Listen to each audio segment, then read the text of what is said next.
Big boss season 9 ఏడో వారం నామినేషన్స్కి సంబంధించిన ప్రోమో స్టార్ మా తాజాగా రిలీజ్ చేసింది. ఈ ప్రోమో చూస్తే మామూలు మజా లేదని చెప్పాలి.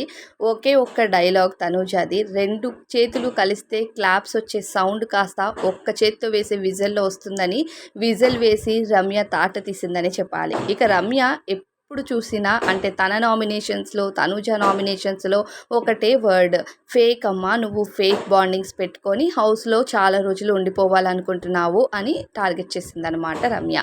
అయితే రమ్య మాటలు విన్న తర్వాత తనూజకి హౌస్లో కొనసాగాలంటే బాండింగ్స్ కంపల్సరీ ఉండాలా అనే క్వశ్చన్ మార్క్ అందరికీ వస్తుంది. ఎందుకంటే బయట ఓటింగ్లో టాప్లో ఉంటుంది తనూజ. అది రమ్యకి ఆల్రెడీ తెలుసు, అంటే చూసి వెళ్ళింది కదా హౌస్లోకి. అంటే తనూజ టాప్లో ఓటింగ్లో ఉంటుందని తెలిసి కూడా హౌస్లో ఫేక్ బాండింగ్స్తోనే నువ్వు హౌస్లో లాస్ట్ వరకు ఉండిపోవాలి అనుకుంటున్నావా అనే వర్డ్స్ ఎంతవరకు కరెక్ట్ అనేది అర్థం కావట్లేదు. ఇక హౌస్లో రమ్య లాస్ట్ వీక్లో మాట్లాడిన తప్పుల్ని ఈ వారం తనూజ పెట్టి నామినేట్ చేసింది. కానీ రమ్యలో వీడియో చూపించి మరి రమ్యని నాగార్జున గారు ఏకి పడేసినా సరే అవన్నీ పక్కన పెట్టేసి ఇప్పటికీ నువ్వు ఫేక్, సెల్ఫిష్, మాస్క్ వేసుకొని ఆడుతున్నావు, చాలా వర్డ్స్ యూజ్ చేసిందనమాట. బాండింగ్స్ చెప్పి చాలామందిని బయటికి పంపిస్తున్నావు అంటే భరణి గారిని ట్రిగ్గర్ చేసి మాట్లాడింది రమ్య.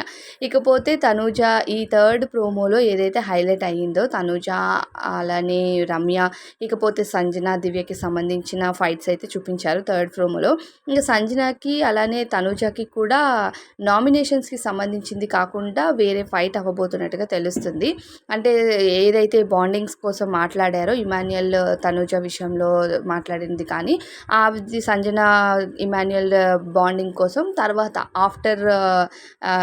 ఆఫ్టర్ నామినేషన్స్ తర్వాత వీళ్ళిద్దరికీ ఫైట్ జరగబోతున్నట్టుగా తెలుస్తుంది.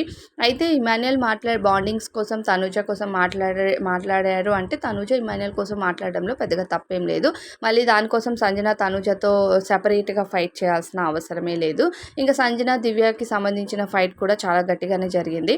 ఇక రమ్యకి తనూజకి జరిగిన ఫైట్ అయితే నెక్స్ట్ లెవెల్ అని చెప్పాలి. ఇంకా తనూజ ఒక్కొక్క వర్డ్ వేస్తూ ఉంటే అసలు రమ్యకి ఏం చెప్పాలన్నది అర్థం కావట్లేదు.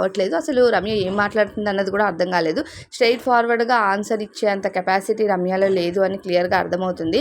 కాకపోతే హౌస్లోకి వచ్చేటప్పుడు మాత్రం ఎపిసోడ్స్ చూసి వీళ్ళని ట్రిగ్గర్ చేయాలి అనుకుంది కానీ తనకి ఎక్కడ ఏ ఆన్సర్ చెప్పాలి అన్నది తెలియలేదు. అంటే ఇప్పుడు ఒకరు వచ్చి 10 పాయింట్స్తో టార్గెట్ చేస్తే ఒక్క పాయింట్తో నోరు మొయ్యించగల సత్తా తనూజలో ఉంది. ఇక ఒక పాయింట్కి ఒక ఆన్సర్ ప్రాపర్గా ఇవ్వలేనంత సత్తా అయితే రమ్యలో ఉంది. సో రమ్య నామినేషన్స్లో ప్రాపర్గా మాట్లాడలేదు. కాకపోతే నువ్వు ఫేక్, నీలా నేను ఉండలేను, నీలా మాస్క్ వేసుకొని నటించలేను అనే వర్డ్స్ మాత్రమే రమ్య ఎక్కువగా యూజ్ చేస్తుంది నామినేషన్స్లో. సో నువ్వు నాలా ఆబ్వియస్లీ ఉండలేవు అని తనూజ అనమాట. తనూజ రమ్యని గట్టిగా ఏకపరేసింది. ఈ వారం నామినేషన్స్లో అయితే పడేశారు రమ్యని హౌస్ నుంచి బయటకు ఎప్పుడు తీసుకురావాలా అని బయట ఆడియన్స్ కూడా తెగ వెయిట్ చేస్తున్నారు. రమ్య మాట్లాడే విధానం మాత్రం ప్రాపర్గా లేదు. తను ఆల్రెడీ లాస్ట్ వీక్లో తప్పు చేసింది. నాగార్జున గారు కూడా అది తప్పు అని చెప్పిన తర్వాత కూడా తను ఈ నామినేషన్స్లో ఎగైనిస్ట్గా మాట్లాడుతుందంటే అక్కడ నాగార్జున గారు చూపించిన దానికి కూడా అర్థం లేకుండా చేస్తుంది రమ్య. సో రమ్య ఇలానే హౌస్లో వాళ్ళ పర్సనల్స్ని టార్గెట్ చేసి క్యారెక్టర్ కోసం మాట్లాడితే మాత్రం ఖచ్చితంగా ఈ వీక్ ఆమె ప్రాపర్గా లేకపోతే ఓట్స్ అటు ఇటు అయితే ఇక రమ్య గారికి గుడ్ బై చెప్పేయాల్సిందే బిగ్ బాస్ హౌస్లో.